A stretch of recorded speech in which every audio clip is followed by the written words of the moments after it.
Good afternoon, brilliant people. This is Robert Bergaza, and welcome to Robert Talks.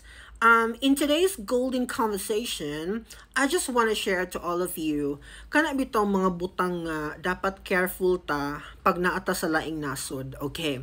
Kay naay viral kayo nga video karon mahitungod sa usa ka Indian. I'm not sure kung Indian ba gid ang nationality ha, pero I'm sure kung naamoy TikTok, nakita na niyo ni siya kay grabe ni ka viral karon kana bang ni attempt siya o kanang pagawas sa iyahang pamalit nga wa pa siya kabayad, no? Syempre di ba na safe baya ka ug masakpan ka, butata gyud ka ug tuod man sa scenario ni girl nasakpan gid siya ug nakita ninyo ang trial publicly kung giunsa siya pag-facilitate sa mga tao didto. Okay, nga karon niabot pa sa punto nga nabash ang iyahang accent, the way siya mo talk, unsa pa kay kanila lagi mahimo tang criminal mga my dear. Mawad-an naman kitag value sa society. Grabe naman nato ka buisit kumbaga. Mura ba grabe na gid ka ubos ang tan-aw sa mga tao sa ato nga even ang ato ang countrymen dili na sila mahimong proud sa ato, especially nga napakauwawan nimo ang inyuhang nasod internationally. So grabe gid siya kamaot no nga scenario, pero usa siya ka reality nga ikaw mismo ang nag-create.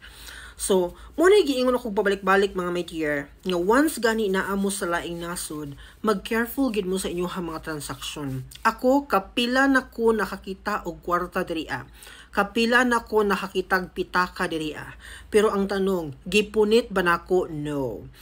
Wala nagpasabot nga wala ko'y concern, pero I believe na ay CCTV nga nagpalibot sa kalibutan, nakita na nila nga pitaka ug naka-record na dito kung kinsay ni punit ana ug unsa pa man diha. So ang ako yung decision, final decision ako, dili nako siya puniton. Kay anyway makit-an man na siya sa authority or balikan man gina siya sa iyahang sa tag-iya ana, no? Kay kinahanglan man na nila nga wallet, for example, precious man na sa ilaha. So there's a big tendency nga balikan gid siya sa tao. So walay dahilan nga nung punito na to siya, no? Anything nga imong makit-an, naa ka nagpuyo sa laing nasod ha, anything nga imong makit-an, ayaw gyud siya punita. You don't need to pick that one. Unya ikaw mo'y maghato dito sa authority. No, ayaw na nagbuhata. Kay makit-an man na nila bisan pag dili mo na puniton. Unya as I said to you, balikan man gid siya sa tag-iya. Okay. So karon one time, nagpalit ko sa PX Smart, nangumpra ko. Nya sa PX Smart man good here. I'm not sure sa ubang area ha, pero dito sa akong area is like after nimo mabayaran imuhang gipamalit, naay usa ka area pud nga dito nimo dalon, nya ikaw mo'y magpacking ana sa imong cellophane. Ana diri. So karon pag approach nako atong area, adunay pitaka mga dear. Wala na ko gipunit. Kay mao ba akong principle. I don't care kung kinsa na. Basta kanang kuan kaayo, baga kaayo pitaka. Meaning to say more daghan to'y sulod. So karon ang ni tapad nako murag mga Filipino sila kay nagtagalog man. So ila mo napansin ang pitaka. Pero akong gihuna-huna para dili nila puniton, akong nitingog ko. Ingko nga, mga Filipino po ba kayo? Halos sila dili magpaila mga dear. Kay siguro wala ko nag-judge ha, pero siguro na sila plano nga puniton ang wallet. Pero ako naman silang gi-approach daan nga mga Filipino po ba kayo? Mura pa silang nagbaton og kaulaw. Hala, Filipino mo din itong tapa. Di na nato ipuniton ang wallet. Ingon ana. So wala na ko kahibalo sa sunod nga panghitabo mga my dear. Kay almost done naman ko atong panahon na. Unya or katong time man sila mao pay pag-approach nila adto nga area. So meaning to say ako ang una ni hawa.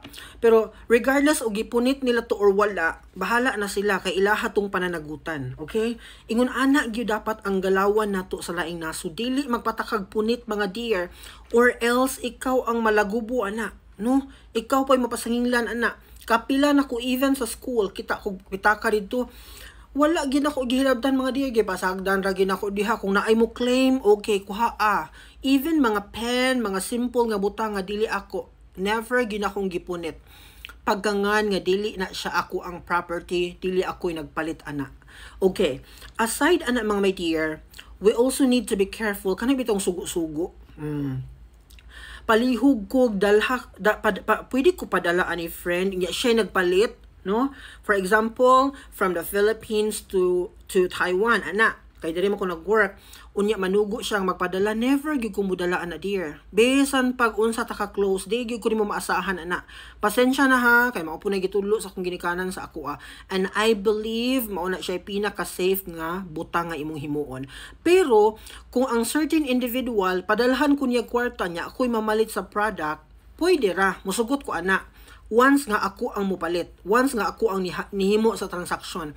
Pero pagkangan nga kanang igo ra ko mudawat, unya wa ko kahibalo unsay naa sa sulod, nya moagi kag mga airport, mga unsa pa imong agian diha, unya uroy ug unsay sulod adtong gipada sa imo, ikaw ang lagubuday, dili ra ba gid na siya managot ug ikaw ang ma-involve ana, no?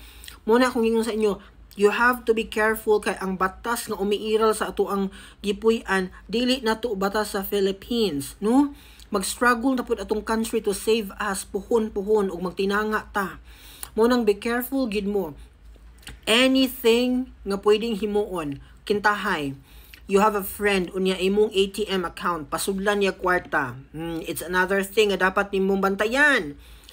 Kwarta niya or naa siya transaction pero gamiton niya imuhang bank account nga maoy sudlan sa imuhang kwarta, ayaw alaw, ayaw gyud sugot kay posible nga gikan na sa unsa na na dapit sindikato na nga kwarta gikan unya ni sud sa imong bank account, obviously involved ka.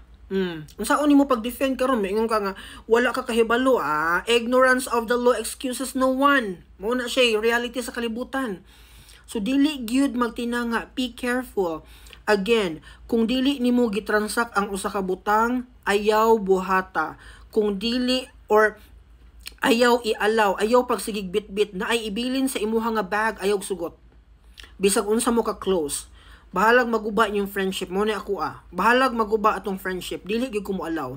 Bilin kag bag sa ako, no. I don't like that. Kasi kung unsay laman ato imong bag, ako'y lagubo if ever na ay mga daotang sulod ato ang imong bag. Bisan pag dili ta mo agig airport mga dear.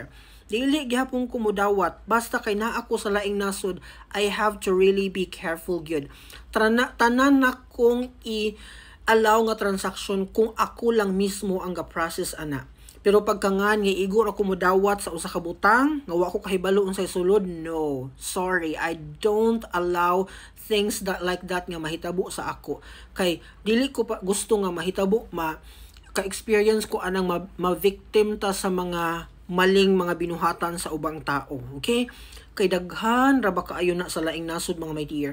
Mao nang kung kamo nangandoy mo nga moadto mo langyaw mo sa laing nasod puhon, you really have to be careful. Pinaka-safe gyud natong buhaton, no. Dili ta mo allow anang mga ana nga transaction gyud. I just got my police clearance yesterday and so far malipay jud ko magtan-aw every time makita na ko nga ang ako abitang record dito is kanang kuan gid ko kanang clean gid akong criminal record. Mo na akong ginabantayan per me, mo na akong gina preserve gid per me here, no, nga dili gid madaot or madungisan ang akong pangalan mga my dear. I hope nga kita pun magmatngon pud ta. Ayaw mo pangilad labi nag naa mo sa laing nasod, ayaw gid mo pag-involve anang mga ilad-ilad portion kay lisod kaayo ang sitwasyon here once nga makakommit ka og kanang sayop, no? Kay dili baya ni ato ang nasod niya. Wa ta kahibalo sa unsay gipairal nila diri ang law nga pwedeng mo end up sa ato ang mga pangandoy tanan, no? So hadlo kaayo nga ni ato taglaing nasod niya na biktima ra ta tungod sa mga padala, tungod sa mga bilin-bilin, tungod sa mga hangyo sa ubang tao. Bahalag maguba inyong mga friendship mga my dear. Kung tarong na siya nga tao, dili na siya mo ignore or muguba sa inyong friendship just because wala ni mo gialaw ang iyahang hangyo sa imuha. Okay? Again, you have to be careful. Bottom line, kung dili imo, ayaw punita, ayaw kuhaa. Kung ikaw ang nag-transact, maunay pinaka-safe. But kung other people ang nagbuhat ana, niya igo ra ka mo dawat, no, that's not safe. Pwede kang madaot ana at the end of the day. So that would be all for today, everybody. See you tomorrow. Bye.